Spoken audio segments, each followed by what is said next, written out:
Bonjour tout le monde. Ce matin, il faut réagir un peu par rapport pas par rapport à Makambo Itali, alias Ibrahim Kabila. Je dis bien alias. Non, alias Emmanuel Kabila. Ngai Papita Ngai. Ayant vécu dans la diaspora. Naza parmi Batu Oyo. Naïbi origine de la fabrication honoré Rwanda. Et naïbi comment te combattre. Et l'Okoana. Et naïbi Ngai Lelo. Diaspora Mobimba dans une certaine mesure. Comment va avoir la réponse dans le Okoana. Nous t'occupons vraiment à Zate. Et surtout, que alias Wana, Toyebi pe nani, azotindae, na makamnyon sur ça. Mais si on a pour intervenir Lelo, il y a juste pour deux raisons. La première raison, notre la vidéo n'est moko. Notre vidéo n'est à l'objet du lot comme ça extrêmement grave. Premier lot à l'objet que Azaraki enlevé par la police à pays, par bien Azaraki enlevé. Je crois que c'est une raison suffisante où je sais ma réaction il y a l'autorité. Être interpellé pour des faits infractionnels et ça la police.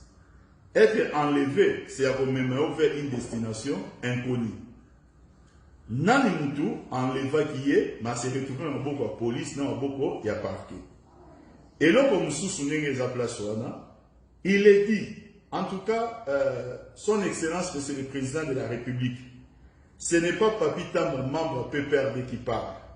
Ce n'est pas Papi Tambo, membre de la FCC. C'est un Congolais qui vous considère comme état son président et vous êtes mon président, même si on a considéré à noter. Vous avez le père de la nation. Je suis très mal à l'aise. Yako Yoka, Moutilokola alias Ibrahim Kabila wana aloba atanga kombo na yo. Alors qu'on s'impliquait personnellement pour la libération na yo. Alors que nous croyons. Toyebi que so bakangi mutu.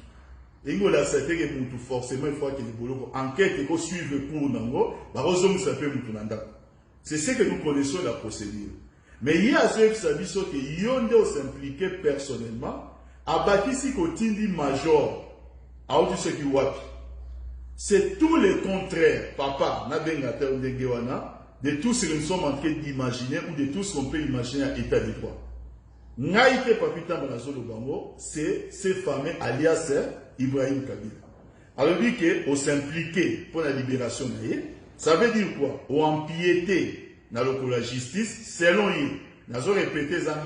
Je vous parle avec tous les erreurs, tous les égards, dit Naran Naoya Mkonjamboka.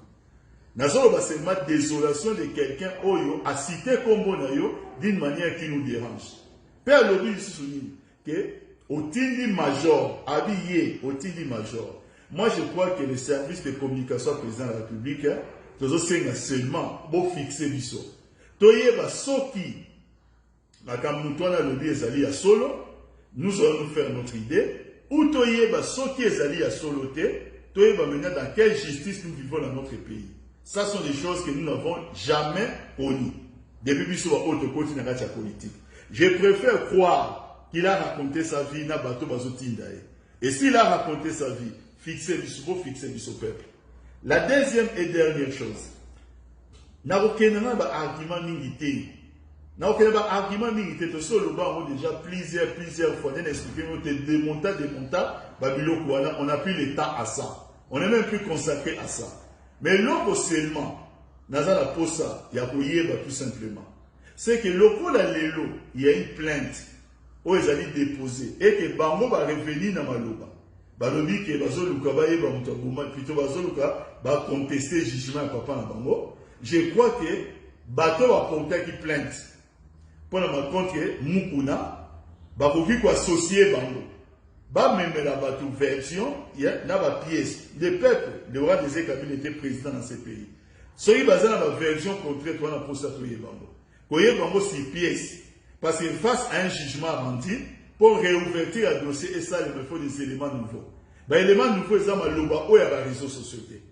Moi, je tiens vraiment absolument à ce que tout le monde ait une fois pour toutes. Laurent Désiré Kabila, à Tikambo Kanabiso Oyo, depuis 1964. À Kendel, j'ai un exil, à Ekiba Kotia, Maki, à Zonga Kishasate, à Kenda Wapina, na Kasai te eloko moko te. Asukisa fine ba Tanzanie biloko nyonso wana. Mwana nyonso Laurent Désiré Kabila aza non pas seulement swahiliphone mais aza accent swahiliphone. Oyo tokomomona bakoyela biso bana Laurent Désiré Kabila na accent ya Lingala na Chiluba ekomi biso ba problème. Deuxième chose, maintenant que bazoye bisaka biso bozo revenir sur un débat inutile. Ba meka lelo. Moi en tout cas, je suis prêt. Il y a pour se déplacer, qu'on nous donne seulement le nom du village. Il y a président Kabila na Rwanda, na bakoko na ye. Nous allons demander le gars Tokota Mboka wana sans visa, so qui appartient à Goma.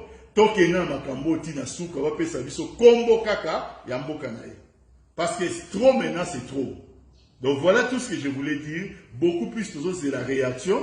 Il y a service à communication président et public parce que le nom de notre président est cité comme pour avoir fait ombrage de la justice. Et deuxièmement, le nom de notre président est cité comme s'il a envoyé un major. C'est-à-dire le président se prend de la peine, selon lui, pas selon moi. Il y a un major. Pour accueillir, comme la pression à Nini, n'a pas juge. En tout cas, on va être fixé là-dessus. Merci beaucoup.